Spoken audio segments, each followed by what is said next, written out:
But like, let's say someone does give you an objection while you're on the phone call. Like, what's your process to handle that objection? Yeah. The first thing you got to understand when you're handling objections is you got to be able to really listen to that person. And I'm very good at visualization. I've done a lot of repetition in my life when it comes to visualizing things. And I've gotten really good at listening to people and feeling their energy. Where is this person at? Where is their thought process? Where is their mind right now? And when someone gives me an objection, instead of just trying to handle it and overcome it and shove the sale forward, I'm like really listening, and I'm like, all right, I understand. I hear you, right? And I make them feel genuinely heard. I agree. I acknowledge with them, and then I reframe. Let's say you tell me, hey, Alexis, I'm not in a rush to sell my property. Giovanny, I mean, from what you're telling me, it sounds like you're not, which is number one. I think that's a good thing that you're not in a rush. So you're not going to make any decisions that are not good. You know, let me ask you this just so I get some clarity and see where we're at. If someone did come across now that was open to buying your property sooner, is that an idea you'd be completely against?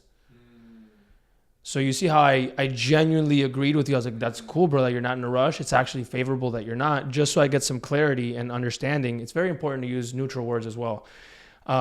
If I were to position you somebody that was able to do it sooner, not quicker, sooner, is that something you'd be opposed to taking a look at? No, I wouldn't be against that. I wouldn't be against doing it sooner, but I'm not in a rush. Okay, great. So we just now shortened your timeline. My process is agree, acknowledge, isolate, which means really identify what the objection is, the real objection, and then tie them down, which means like, let's say your objection is, I have someone else that I would work with. I have a family friend. Hey, Giovanny, that's actually great. It's good that you have someone in mind as a plan B. That way you're obviously looking at all your options. Just out of curiosity, I mean, is the main objective with this whole transaction to sell the property for the most amount of money? Yeah. So I know you have someone in mind, and I completely respect that. I do not want to step on anybody's toes. Just out of curiosity, let's say you did meet with another individual that actually presented a better plan and aligned with your financial goal significantly greater. Is the idea of working with that person something you'd be open to, or are you completely obligated to working with that other individual, even if it meant making less money?